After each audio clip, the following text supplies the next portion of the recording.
아버지 고맙고 감사드립니다. 오늘 저희가 주님께 약정한 이 시간에 다시 하나님의 말씀 앞에 나왔습니다. 하나님께서 참으로 아둔한 자들에게 약속하신 대로 모든 진리 가운데로 인도해 주셔서 저희가 진리의 말씀을 바르게 깨닫고 믿고 또 그 말씀에 합당하게 순종해서 아버지께서 원하시는 귀한 열매로 하나님을 영화롭게 하고 또 많은 주의 자녀들에게 유익을 가져다주는 역사를 저희를 통해서 이루시기를 간구합니다. 먼저 저희가 이 말씀들을 통해 주님을 더욱 깊이 알아가는 참으로 은혜를 누릴 수 있도록 도우시고 부족한 자에게 맡기신 말씀의 사역이 합당하게 성취되어서 아버지께 기쁨과 존귀와 영광을 드릴 수 있도록 도우시기를 이 시간 주 앞에 간절히 간구드립니다. 부족한 자 다시 한번 주 앞에 간구하오니 주님께서 능하게 하시고 주님의 영으로 충만케 하시고 약속하신 대로 합당하게 역사하셔서 이 진리의 말씀이 올바로 증언될 수 있도록 도우시기를 간구드리며 이런저런 사정을 참석지 못한 모든 지체들을 주님 지켜주시고 보호해주시고 그들의 마음이 늘 주님과 주님의 말씀과 주님의 형제자매들이 모여있는 이 거룩한 집회에 와 있을 수 있도록 도우시기를 아버지 앞에 간구드립니다.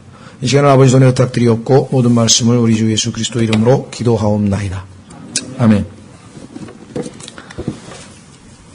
오늘 마태복음 26장 47절서부터 해서 우리가 예수 그리스도의 배반당하심으로부터 시작해서 부활하셔서 이제 승천하시는 마지막 장면까지 조금 분량이 많다 보니까 아마 요약하는 방식으로 해서 마무리를 지으려고 합니다.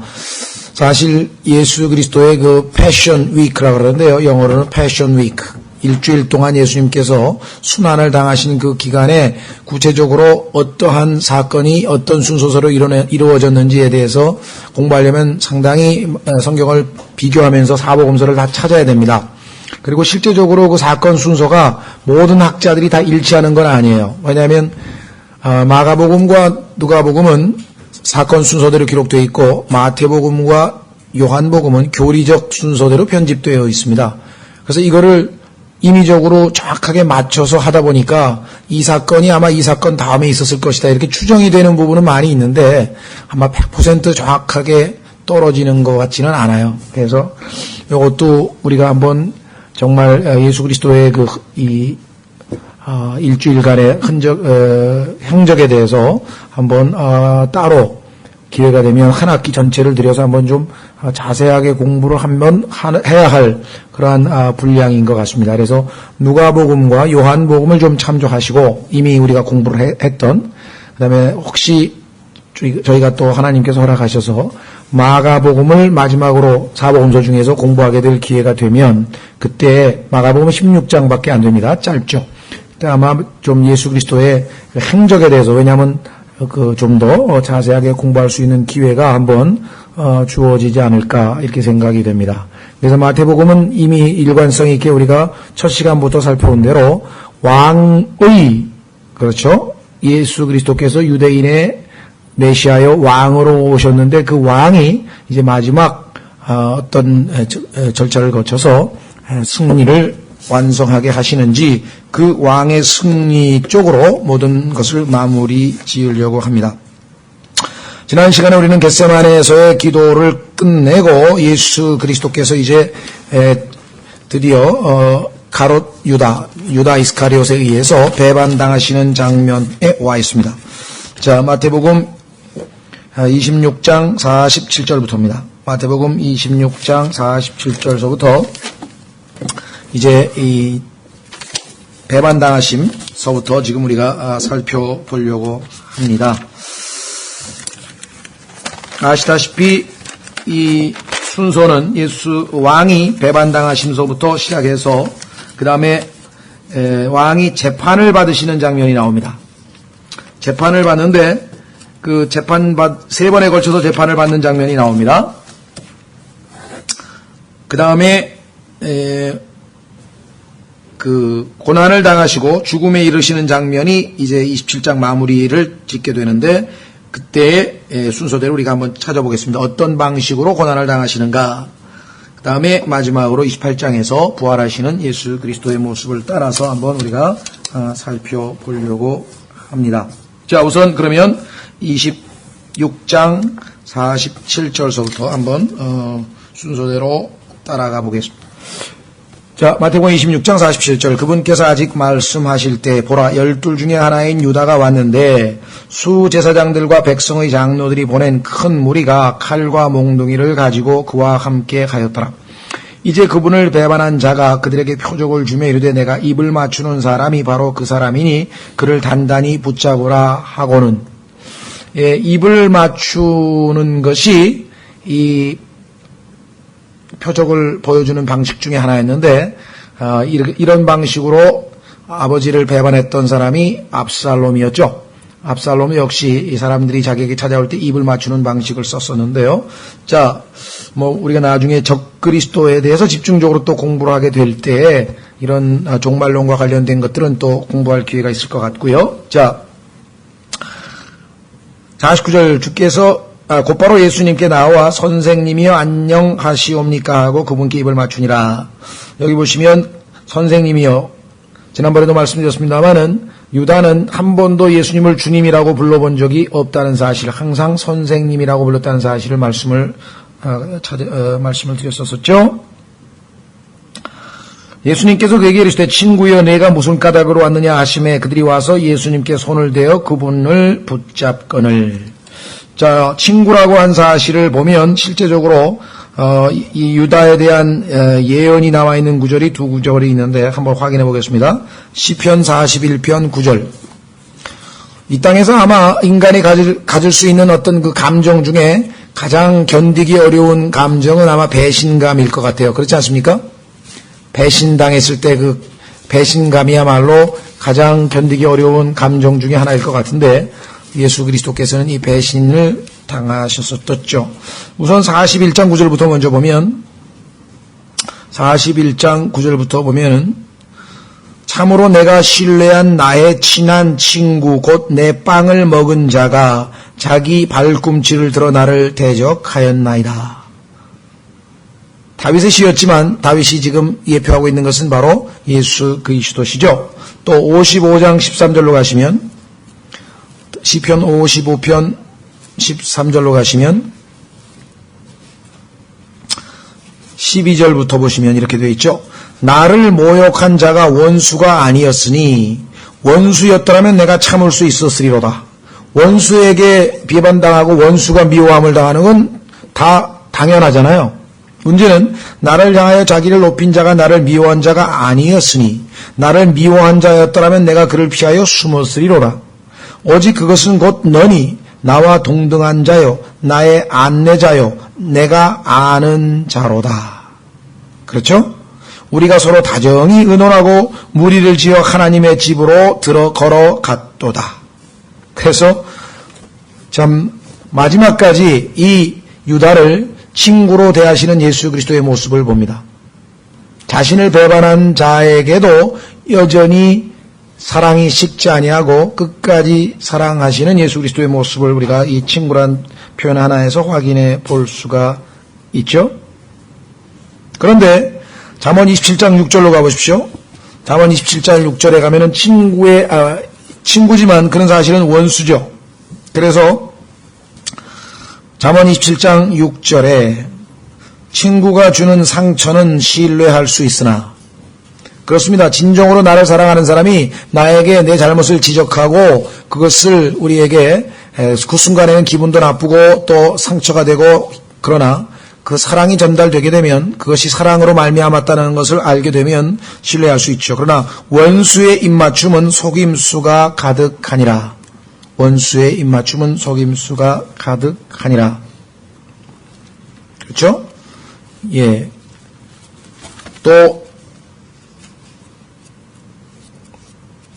우리가 기회 있을 때 우리 가론 유다에 대한 공부를 좀 더 하도록 하고요. 계속해서 내려가겠습니다. 50절 예수님께서 그에게 이르시되 친구여 내가 무슨 까닭으로 왔느냐 하시매 그들이 와서 예수님께 손을 대어 그분을 붙잡거늘 보라 예수님과 함께 있던 사람들 중에 한 사람이 손을 내밀어 칼을 빼서 대제사장의 종을 쳐 그의 귀를 베니, 이 사람이 베드로고 그 귀가 베어진 사람은 말고라고 하는 사람이라는 것이 요한복음인가요? 거기에 보면 나오죠. 그래서 우리가 사복음서를 비교하면 역사적으로 서로 보완하고 있다는 사실을 우리가 확인해 볼 수가 있습니다. 이 예수님께서 그에게 이르시되 네 칼을 도로 칼집에 꽂으라. 칼을 잡는 자는 다 칼로 망하리라. 너는 내가 지금 내 아버지께 기도하여 당장이라도 그분께서 12군단이 넘는 천사들을 내게 보내시도록 할 수 없는 줄로 생각하느냐. 군단이라고 하는 것은 로마의 그 군대를 편성하는 그런 단위 중에 하나죠. 편제 중에 하나인데 제가 알기로는 아마 12,000명 정도 된다고 하는데 모르겠어요. 정확하게는. 리전이라고 하는데 영어로는요. 여러분들 마귀가 무리지어서 어떤 한 사람 안에 들어가 있다가 이름이 뭐냐 그러니까 군단이라고 했던 거 기억나시죠? 그래서 개혁성경에는 그걸 군대 귀신이라고 그렇게 얘기를 했는데 그렇게 많은 숫자가 있었는데 자 12,000명이라고 생각해 보십시오. 그러면 12군단이니까 14만 4천인가요? 12,000명에 12군단이니까 한 군단이 12,000명이 14만 4천 명이네요. 그렇죠? 거기다가 열왕기 하에 보면은 천사 한 사람이 18만 5천 명을 죽인 것으로 나와 있습니다. 그러니까 천사 한 사람이 군인 18만 5천 명을 죽인 것으로 나와서 더 죽일 수 있을는지 잘 모르니까 그것을 기준으로 해서 한번 곱하기를 해보면 얼마나 많은 사람들을 다 정말 이길 수 있는지를 아주 실질적으로 우리가 한번 확인해 볼 수 있는 것이죠. 그렇다니까 다시 말하면 의도적으로 예수님은 자신의 생명을 내어놓는 것이지 이들을 지금 물리칠 수가 없어서 지금 힘이 없어서 지금 칼 앞에 굴복하시는 것이 아니라는 것이죠. 이 베드로는 지금 하나님의 뜻에 대해서 전혀 알지 못합니다. 지금 한 알의 미랄이 땅에 떨어져 죽지 아니하면 한 알 그대로 있을 수밖에 없다. 예수님은 alone, 혼자 있고 싶지 않으세요. 예수님은 많은 형제들을 거듭나게 해서 형제들로 삼아서 하나님의 집에 충만하게 하시기를 원하시고 그것이 바로 교회입니다. 만물 안에서 만물을 충만케 하시는 자의 충만이라. 그래서 여기 나와 있는 것처럼 의도적으로 예수님은 자신의 생명을 내려놓는 것이죠. 그래서 예수님이 54절에 이렇게 말씀했죠. 그러나 그리 되면 반드시 이렇게 되리라 한 성경 기록들이 어떻게 성취되겠느냐 하시더라. 내가 죽어야만 되는데 만약에 죽지 않으면 하나님의 말씀이 성취되지 아니하지 않겠느냐. 55절 바로 그때 예수님께서 무리에게 이르시되 너희가 강도를 치듯 칼과 몽둥이를 가지고 나를 잡으러 나왔느냐. 내가 날마다 너희와 함께 성전에 앉아 가르쳤을 때 너희가 나를 붙잡지 아니하였도다. 때가 아직 안 됐기 때문이라 그랬죠. 때가 아직 안 됐기 때문에 그들이 붙잡지 않았는데 이제는 보라 때가 되었더라 하면서 예수님께서 뭐라고 말씀하시냐면은 암흑의 권세로다. 이렇게 해서 그 때가 되었다는 표현이 한번 나오죠. 한번 확인해 보겠습니다. 누가복음 22장 53절. 중요한 것들은 한번 우리가 타치하고 넘어갑니다. 누가복음 22장 53절.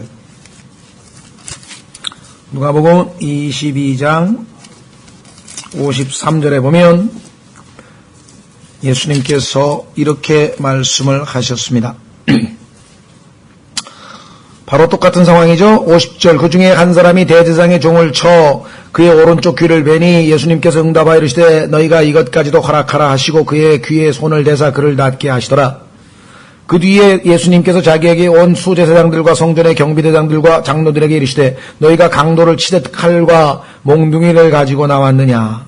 내가 날마다 너희와 함께 성전에 있을 때에는 너희가 나를 치려고 손을 내밀지 아니하였도다. 그러나 이제는 하나님이 허락하셨다. 이제는 너희 시간이요 어둠의 권세로다 하시더라. 여러분들 뭔가 좀 이해할 수 없는 일이 하나 있죠. 자, 사람이 베드로가 칼로 귀를 내리쳐서 잘라졌어요. 그런데 그거를 받아서 귀에다 다시 붙여줬어요. 그러면 그분이 누구인지 그간에 수없이 많은 기적을 봤으니까 알겠지만 그 순간에도 두려움이 없었을까요? 야, 이분이 정말 어떤 분인가 두려움이 있었겠죠. 더더군다나 예수님께서 요한복음에서 내가 바로 그 사람이다 하면서 I am 하면서 자신이 하나님의 이름 나는 나라 나는 있는 자라, 스스로 있는 자라고 하는 자신의 이름을 댔을 때 전부 다 그 이름의 위용에 눌려서 다 엎드려져 버렸거든요. 그런데도 불구하고 다시 예수님을 체포했다. 어떻게 생각하십니까? 이 사람들이 뭐 대단한 용기를 가진 사람이어서 그렇습니까? 그렇지 않죠. 하나님께서 지금 하나님의 계획을 진행시키고 있다는 사실을 여러분들이 알고 계셔야 돼요. 여러분과 저의 삶에 일어나는 그 이해할 수 없는 아무리 고통스러운 어떤 일이라도 일단 하나님의 허락 없이는 이루어지는 일은 없습니다.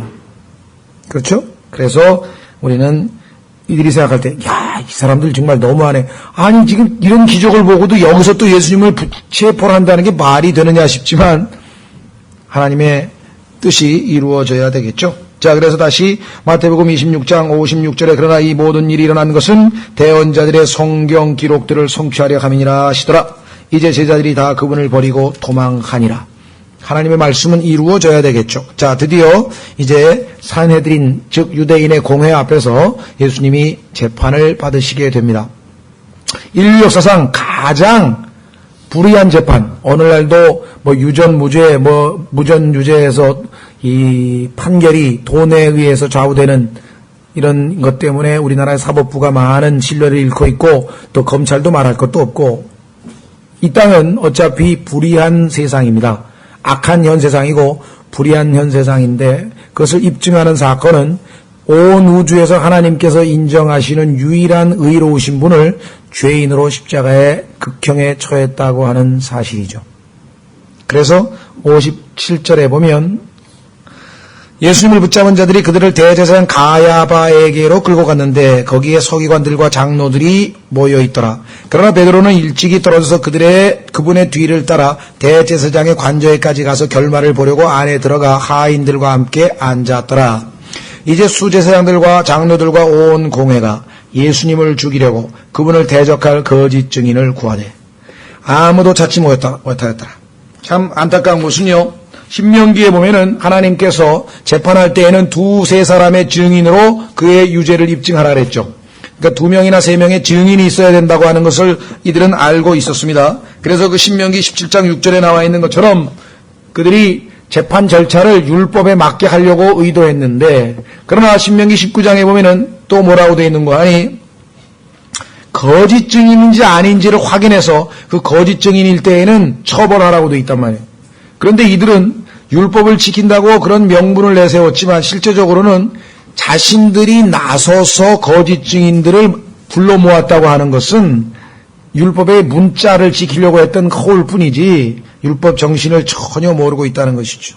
그래서 60절, 59절 끝부분에 거짓 증인을 구했다고 나와 있잖아요. 아무도 찾지 못하였더라. 참으로 많은 거짓 증인이 왔으나 그들이 아무도 찾지 못하였더라. 끝으로 2명의 거짓 증인이 와서 이르되 이자가 말하기를 내가 하나님의 성전을 헐고 사흘 만에 지을 수 있다 하더라 하니 요한복음에 나와 있었죠. 예수님께서 자신이 바로 성전인 것을 말씀하고 사흘 만에 부활하실 것에 대한 언급을 하셨던 것이었습니다. 자, 62절 대제사장이 일어나 그분께 이르되 네가 아무것도 대답하지 아니하느냐 이들이 너를 대적하여 증언하는 것이 어떠하냐 하되 예수님께서 잠잠하시거늘 대제사장이 응답하여 그분께 이르되 내가 너로 하여금 살아계신 하나님을 두고 맹세하게 하노니 네가 하나님의 아들 그리스도인지 우리에게 말하라 하매 잠잠하신 것은 도살장에 끌려간 그 양처럼 잠잠하셨다고 하는 이사야서 53장을 성취하시는 말씀이죠. 뭐라고 얘기했는가 하니 예수님께서 64절 그에게 이르시되 내가 말하였느니라. 내가 말하였느니라. 자, 마가복음 14장 62절로 가보시면 그 내가 말하였느니라고 하는 말이 의미하는 것이 무엇인지를 성경으로 확인해 볼 수가 있어요. 네가 말한 그대로다 그런 뜻입니다. 그러니까 맞다 이 말이죠. 그래서 영어에 이런 표현이 있어요. 오늘날도 씁니다. You said it. 네 말이 네가 말한 그것이 사실이다. 맞다. 이런 표현이거든요. 마가복음 14장 62절에는 예수님께서 직설적으로 이렇게 답한 것으로 나와 있습니다. 예수님께서 이르시되 내가 그니라. I am. I am. 그렇다. 하나님의 아들 그리스도 맞냐? 그렇다. 그렇게 답변하셨죠? 예. 그런데 그 이름이 출애굽기 3장에서 계시되어 있던 그 놀라운 여호와 하나님의 이름을 그대로 쓰셨습니다. 반복해서 예수님께서 사용하고 계시죠. 다시 마태복음 26장으로 오시면 64절 그러할지라도 내가 너희에게 이르노니 이제부터 사람의 아들이 권능의 오른편에 앉아있는 것과 하늘의 구름들 가운데에서 오는 것을 너희가 보리라 하시더라. 유대인들은 메시아를 사람의 아들로 부른다고 하는 사실을 이미 잘 알고 있는 사람들입니다. 교회와 관련지어서 우리 예수 그리스도를 믿고 구원받은 하나님의 자녀들인 교회와 관련지어서 예수님이 자신을 사람의 아들로 계시하여 주신 적은 없어요. 교회와는 구원자로서 계시되어 있고 신랑으로 계시되어 있고 주님으로 계시되어 있긴 하지만 또 머리로 계시되어 있긴 하지만 여기서 인자라고 하는 말을 쓸 때는 항상 유대인의 왕 다윗의 자손 메시아로서 오시는 그분을 말씀하고 있는 것이죠. 자, 그래서 65절 이에 대제사장이 자기 옷을 찢으며 이르되 그가 신성모독하는 말을 하였으니 어찌 우리에게 증인이 더 필요하리요 보라 너희가 지금 그의 신성모독하는 말을 들었도다.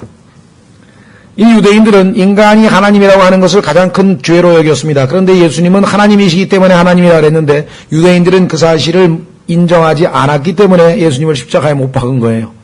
이 논쟁은 요한복음 10장에서도 유대인들과 예수님과의 논쟁의 가장 중요한 테마입니다. 예수님, 네가 인간인데 어떻게 하나님이라고 하느냐? 그래서 적 그리스도가 유대인과 야곱의 고난에서 7년 동안 언약을 체결한 다음에 3년 반이 되었을 때 자신을 성전에 있는 왕좌에 앉으면서 자신을 하나님이라고 선포했을 때 유대인들이 자신들이 속았다고 하는 것을 인정한다 그랬어요. 왜?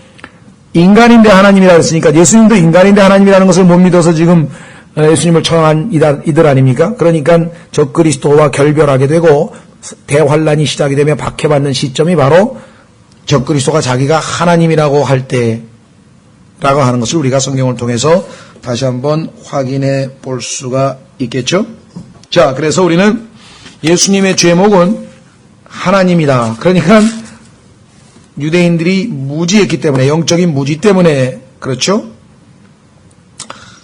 그래서 65절 어찌 우리에게 증인이 더 필요하리요 보라 너희가 지금 그의 신성모독하는 말을 들었도다. 너희 생각에는 어떠하냐 하니 그들이 대답하여 이르되 그는 죽을 죄를 지었나이다 하고.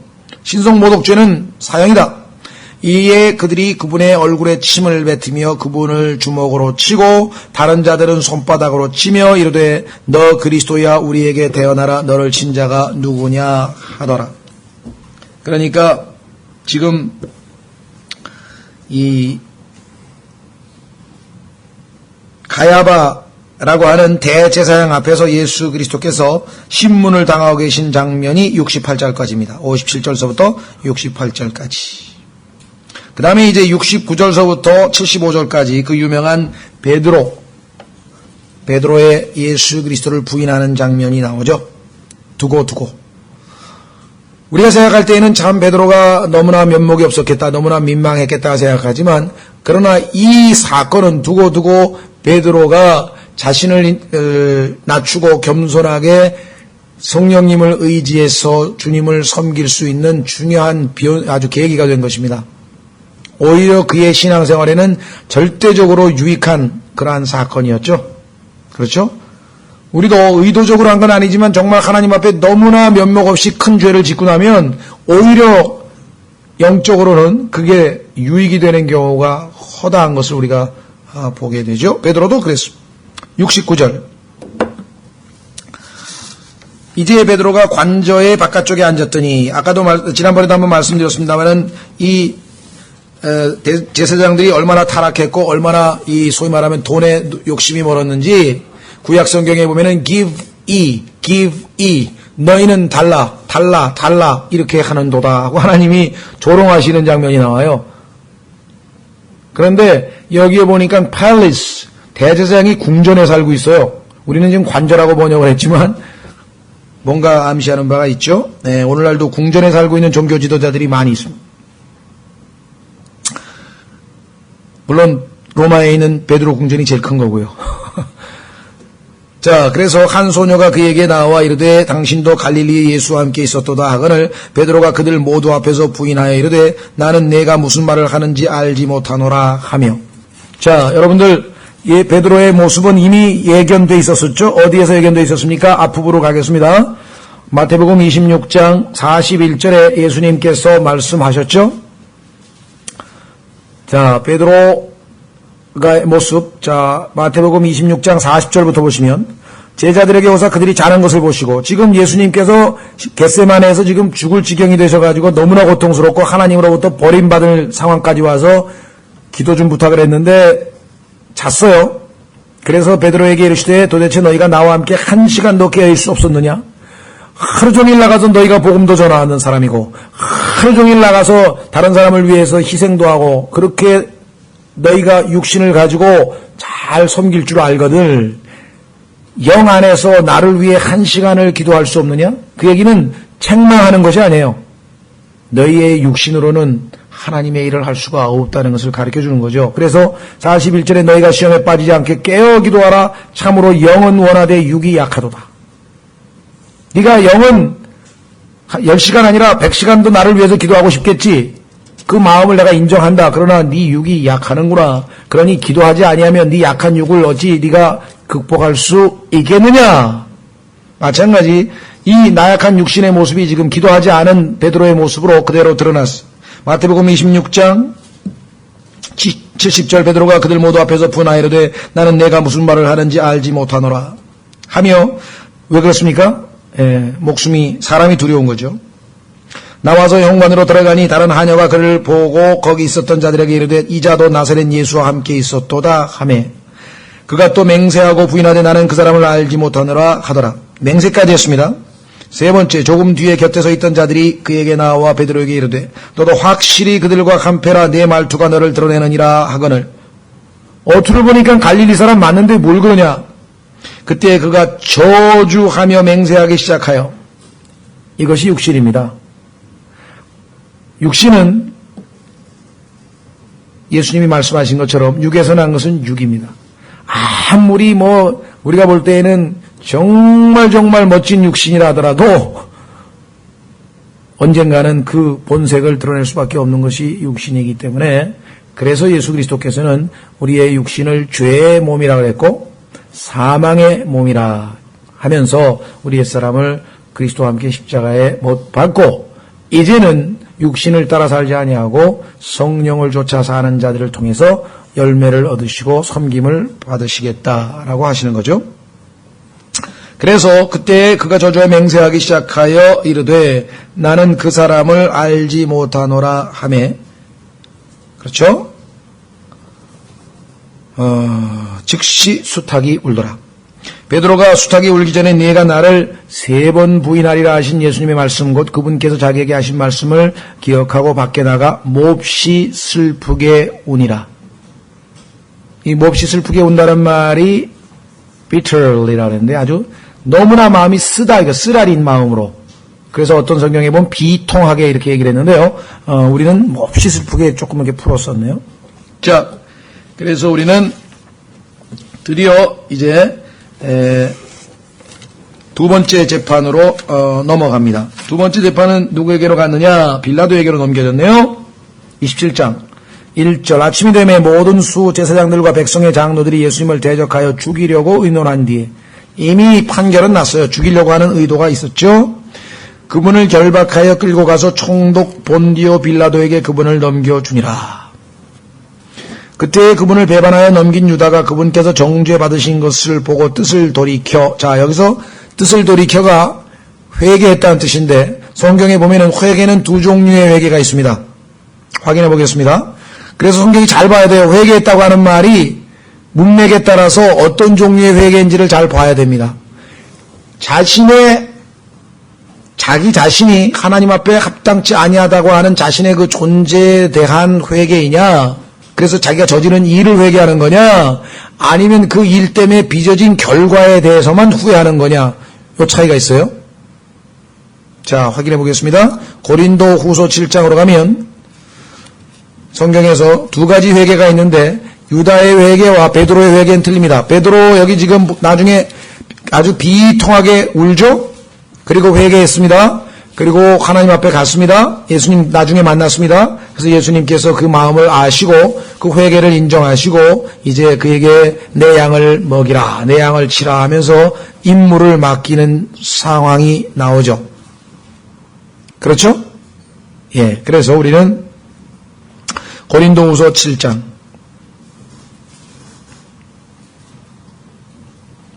고린도후서 7장 10절에 보시면 고린도후서 7장 10절에 보시면 하나님의 뜻대로 하는 근심은 회개를 이루어 다시 돌이킬 수 없는 구원에 이르게 하거니와 세상의 근심은 사망을 이루게 하느니라.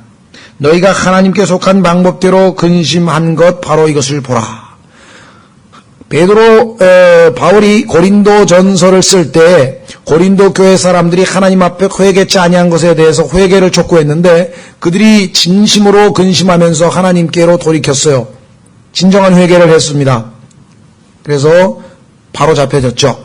그런데 그렇지 않고 자기가 예를 들면은 자신이 예수 그리스도를 판 것에 대해서 자신이 죄인인 것을 인정하고 회개한 게 아니라 유다는 그렇죠. 자기 자신이 그 저지른 일이 가져온 결과가 자기가 의도했던 결과대로 안 된 것에 대한 후회를 하고 있는 것이죠. 자, 그래서 우리는 여기서 나와 있는 그 뜻을 돌이켜 풀어서 썼는데요. 영어는 repent라고 하는 이 회개가 하나님의 뜻대로 하는 회개와 뉘우침, 우리가 볼 때는 후회한다 그러죠, 우리. 후회하는, 내가 왜 그랬지? 그러지 말았어야 되는데 라는 식의 자기중심적 회개와는 완전히 다른 거라는 사실 우리가 알아야 돼요. 광야도 보면 진정으로 하나님 앞에 자기가 죄인인 것을 인정한 사람은 하나님 앞에 와서 조용히 엎드려서 그분의 긍휼과 자비를 구하고 그분이 이루어놓으신 일을 믿음으로 받아들이게 됩니다. 그런데 그게 아니라 자신이 그렇죠. 어떤 그 한 일에 대한 어떤 후회를 가지고 하나님 앞에 나오면 자기의 의의를 용서는 받을지 모르지만 자신의 의의를 다시 한번 내가 다시는 죄를 안 지어서 하나님 앞에 인정받으리라 이렇게 돼버리는 거예요. 그거 천히 틀린 얘기가 돼버려요. 결과가. 자, 어쨌거나 유다의 회개는 잘못된 회개였습니다. 어떻게 하는가? 예수 그리스도 앞에 엎드려 죄사함을 받고 용서받고 구원받은 게 아니라 자살해버렸잖아요. 보십시오. 그때 그분을 배반하여 넘긴 유다가 27장 3절 그분께서 정죄받으신 것을 보고 뜻을 돌이켜 은 30개를 수제사장들과 장로들에게 도로 가져다 주며 이르되 내가 무죄한 피를 배반하여 넘기고 죄를 지었노라 하니 그들이 이르되 그것이 우리와 무슨 상관이 있느냐 네가 그것을 상관하나 하거늘 유다가 그 은들을 성전에 내던지고 떠나가서 스스로 목을 매니라. 사도행전 1장 18절로 가시면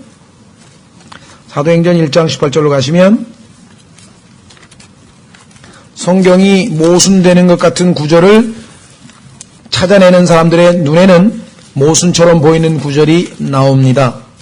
사도행전 1장 18절에 보면 가론 유다에 대해서 설명하면서 이렇게 이야기를 하고 있죠.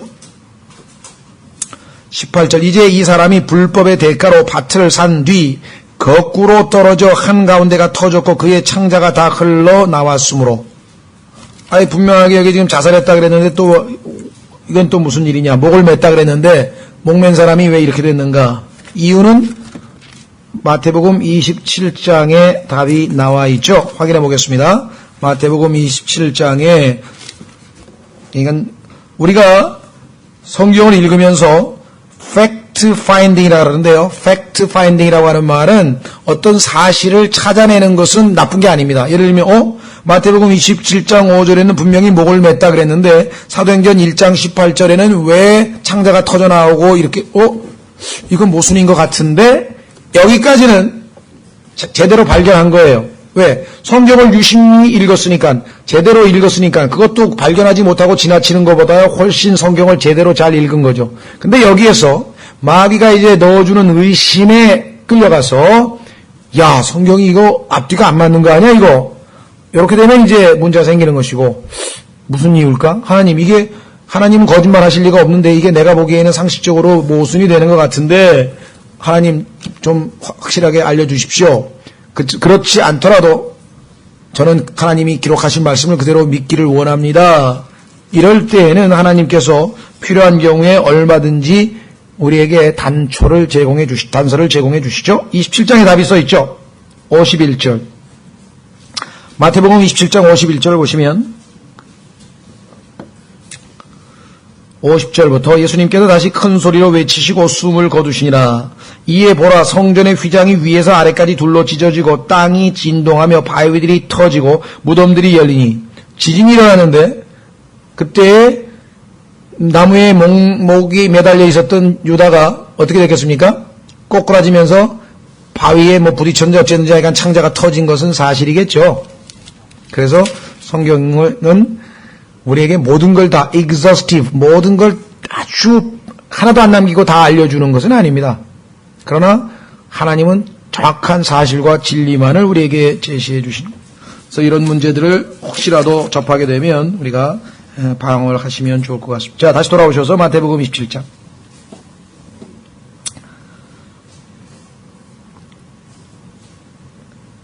7절. 의논한 뒤에 나그네들을 묻기 위해 그것들로 토기장의 밭을 살더라. 그러므로 이날까지 그 밭을 피밭이라 하느니라.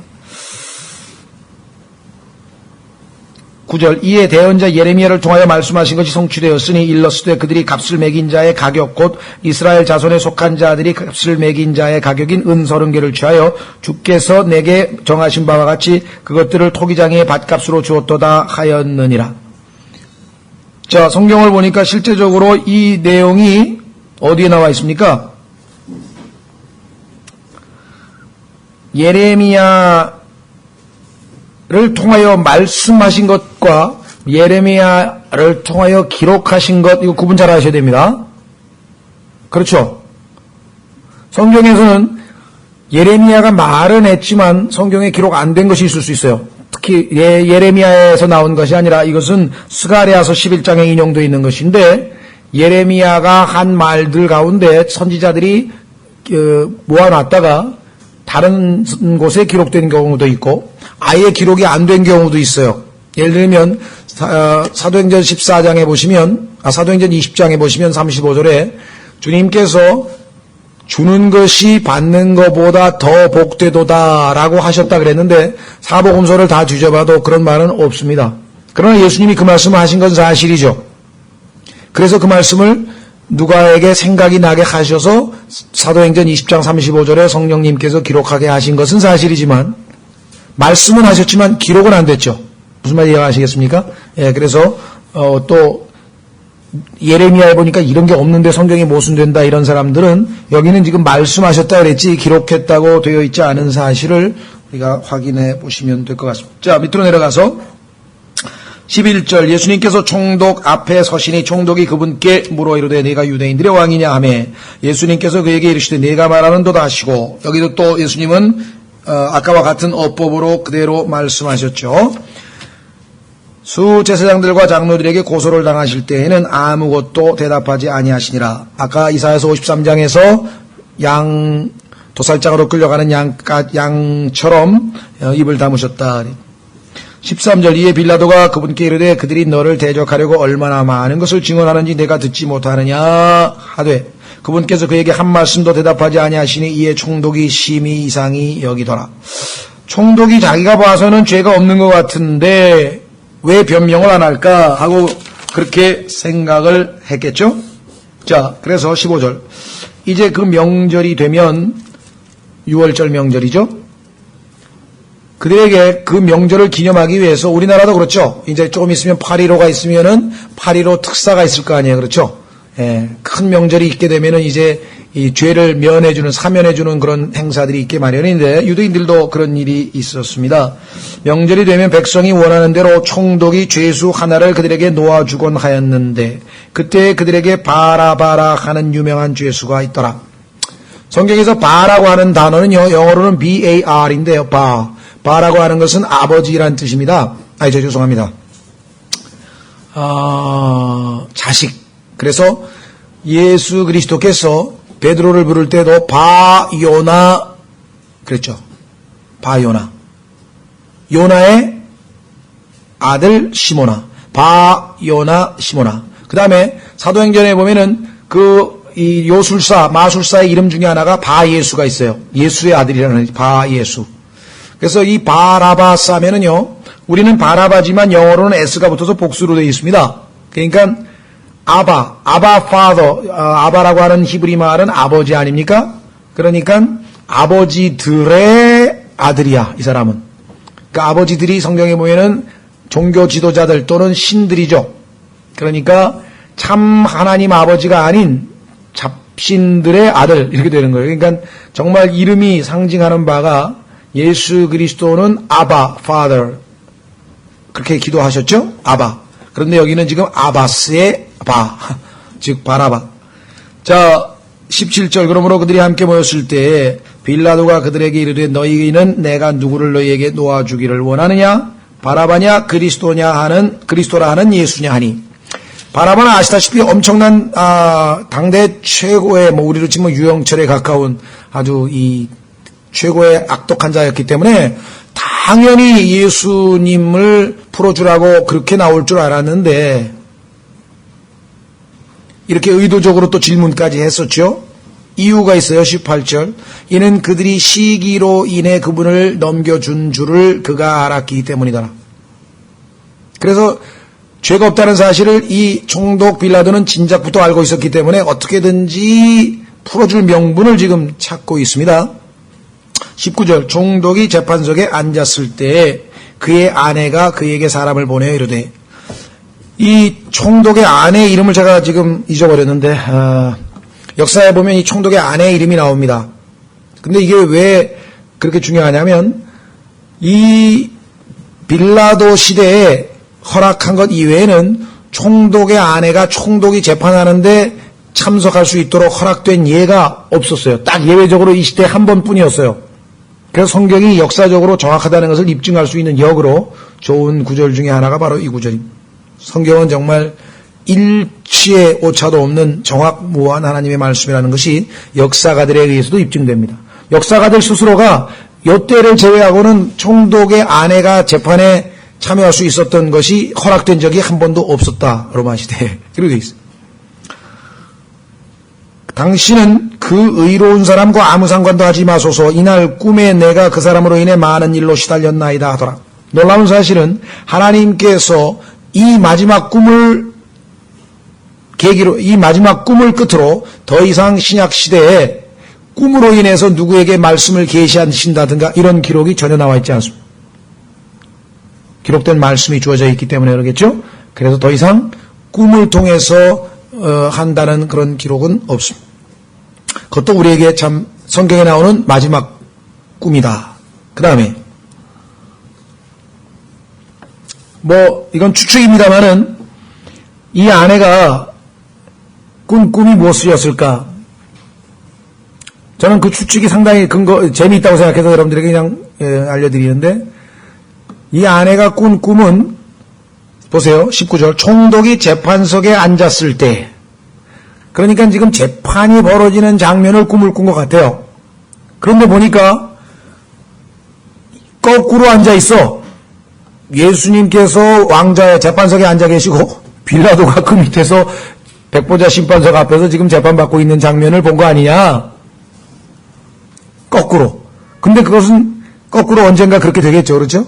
모든 무릎이 예수님 앞에 무릎을 꿇고 주라고 시인할 거니까 빌라도도 당연히 그렇게 할 거라는 거죠. 그래서 이 아내가 상당히 시달렸다라고 하는 추측을 했는데 그냥 추측으로 끝나는 겁니다. 그건 사실은 아니고, 그러나 상당히 재미있는 추측을 했다. 그리고 그 추측은 객관적으로 나중에 빌라도가 재판석에서 역으로 그런 일은 반드시 있을 것이다. 20절. 그러나 수제자들과 장로들이 무리를 설득하며 하여 그들이 바라바를 요구하고 예수님을 죽이게 하며 시켰어요. 가만 놔뒀으면 백성들은 아마 예수님 달라 그랬을지도 모르겠죠.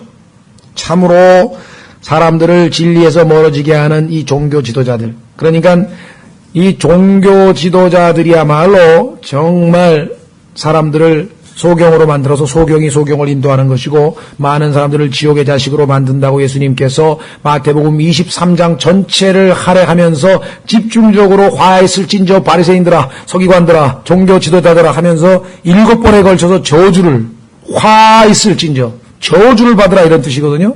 이건 뭐 보통 강력한 메시지가 아닙니다. 혼자만 지옥에 가는 게 아니라 얼마나 많은 사람들이 거짓 설교 때문에 생각해 보십시오. 지금 가톨릭 안에 있는 그 얼마나 많은 사람들이 착한 일 많이 해. 예수님 믿고 착한 일 많이 해야 하늘나라에 가서 하늘나라에 갈지 지옥에 갈지 연옥에 뭐 이런 것 나중에 판결되지 어떻게 구원받았는지 미리 알 수 있냐고 이렇게 가르치는 그 종교 지도자들의 거짓 가르침 때문에 속고 있는 것이 사람들이 지금 가톨릭이 지금 전 세계에 몇 억입니까? 난 정확하게 잘 모르겠는데 뭐 10억 가까이 되는 걸로 알고 있는데 제가 알기로는 하여간 엄청나죠. 그 이외에 뭐 조그만 뭐 군소군단은 말할 것도 없이. 자, 그래서 21절 총독이 그들에게 응답하여되 너희는 내가 이 둘 중에 누구를 너희에게 도와주기를 원하느냐 하니 그들이 이르되 바라바로소이다 하거늘 빌라도가 그들에게 이르되 그러면 그리스도라는 예수는 내가 어떻게 하랴 하니 그들이 다 그에게 이르되 그를 십자가에 못 박으소서 하매 총독이 이르되 어찌된 일이냐 그가 무슨 악한 일을 하였느냐 하거늘 그들이 더욱 소리를 지르며 이르되 그를 십자가에 못 박으소서 하더라. 빌라도가 자기가 아무것도 이기지 못하고 도리어 폭동이 일어나려는 것을 보고 물을 가져다 무리 앞에서 손을 씻으며 이르되 나는 이 의로운 사람의 피에 대하여 무죄하니 너희가 그것과 상관하라 하매 빌라도는 율법에 있는 어떤 규정을 몇 가지 규율들을 가져다가 자신이 마치 이와 같이 종교의식을 행하면 그 무죄한 피로부터 자기는 죄를 면할 줄 알고 착각을 했지만 예수 그리스도의 보배로운 피 이외에는 인간의 죄를 씻어낼 수 있는 그 어떠한 것도 없습니다. 빌라도는 지금 마음의 양심을 달래기 위해서 지금 종교의식을 하고 있는데 참으로 비참한 일이었죠. 안타까운 일이었죠. 그렇죠? 그래서 우리는 인간의 죄를 씻어낼 수 있는 유일한 것은 예수 그리스도의 흘리신 하나님의 피라 이렇게 성경을 통해서 확인해 보았고 그것이 복음의 핵심이라는 사실을 우리는 이미 잘 알고 있습니다. 자, 25절은 유대인 2000년 역사에 있어서 아주 놀라운 말씀입니다. 놀랍다기보다는 아주 치명적인 말씀이죠. 유대인들의 역사를 이해할 수 있는 치명적인 말씀이 바로 25절에 나와 있습니다. 여러분들 이 말씀 잘 보십시오. 이에 온 백성이 응답하여되 자 무죄한 피라 그랬습니다. 아까 유다가 고백하기를 이 무죄한 피라 그랬죠. 예수님의 피는 무죄한 피입니다. 하나님의 피입니다. 거룩한 피입니다. 죄가 섞여 있지 않은 피입니다. 그런데 그 피가 우리와 우리 자손에게 돌아오리이다 하니라. 그 피의 대가 피는 생명이라 그랬습니다. 육체의 생명은 피라. 그 생명을 취한 것에 대해서 우리가 생명으로 갚겠다. 그러니까 우리가 거기에 대해서 책임을 지겠다. 이렇게 지금 이야기를 했는데 여러분이 이것이 갖는 의미를 아마 알 수 있는지 잘 모르겠어요. 엄청난 발언을 한 것입니다. 유대인들이 인류 역사상 참으로 불멸이죠. 하나님께서 소멸치 않는 불이라고 야곱을 모세와 만나서 떨기나무를 그 나무가 떨기나무가 타지는 않은 채 계속 불타오르는 것을 보고 그것을 야곱의 이스라엘로 비유하신 것으로부터 시작해서 그 이후에 2000년, 지금 2000년, 4000년 역사가 넘도록 수없이 많은 그 불 가운데 태움을 당했지만 여전히 타지 않고 소멸되지 아니하는 야곱으로 떨기나무로 남아있는 바로 민족인데 그러나 셀 수도 없이 많은 많은 고난을 당한 민족이죠. 유대인의 역사를 읽어보면 불가사의하다고 우리가 얘기하죠. 그래서 정말 이 유명한 프로시아라고 하는 나라, 그러니까 프로시아라고 하는 나라는 독일이 통일되기 전에 독일에 있었던 지역의 그 나라 이름이 프로시아인데 프로시아의 황제인 윌리엄인가 그렇죠. 영어로는 윌리엄이고 독일어는 빌헬름이라고 하는 황제가 성경이 하나님 말씀인지 어떻게 알 수 있느냐고 궁정 목사가 채플린이라고 하는데 궁정이나 교도소나 이런 데 있는 교회를 채플이라고 해요. 그 학교나. 그 채플을 담당하는 목사를 채플린이라고 하고 그 궁정 목사에게 물어봤을 때 그 궁정 목사가 했던 얘기가 바로 그 얘기 아닙니까?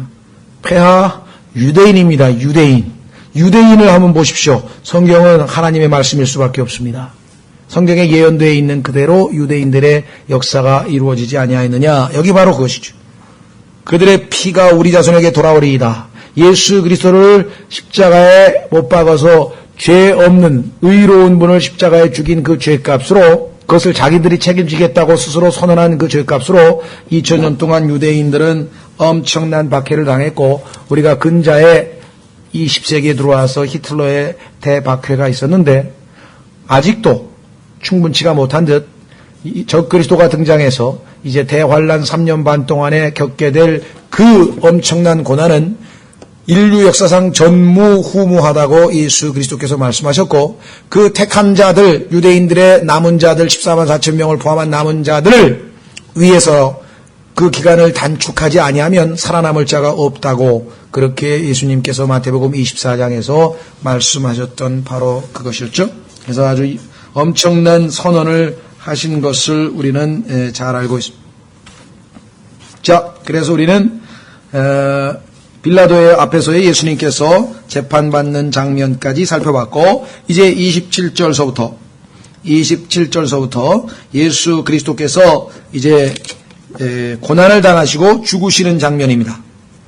그 고난의 첫 번째가 군인들에게 조롱당하시는 장면이 나옵니다. 27절서부터 31절.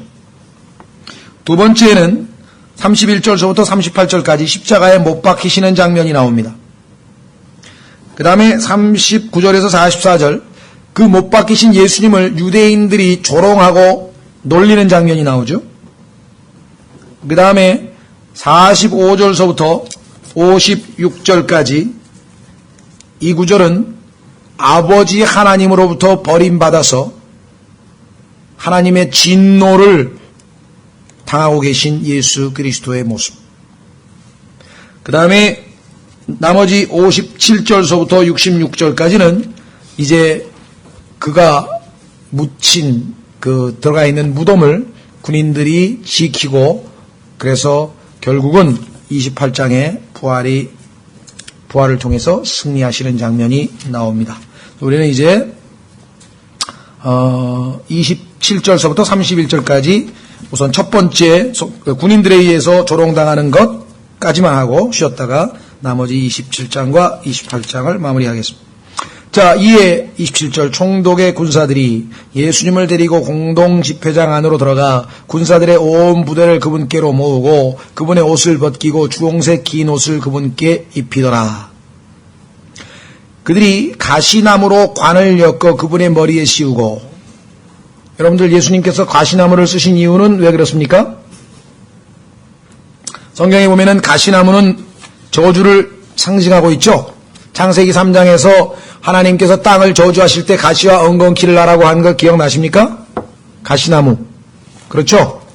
자, 그래서 예수님께서는 여러분과 제가 받아야 될 저주를 대신 받으시는 것을 상징하기 위해서 가시나무 관을 엮으셨습니다.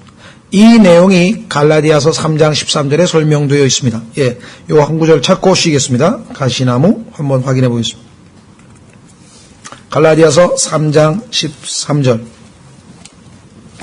갈라디아서 3장 13절.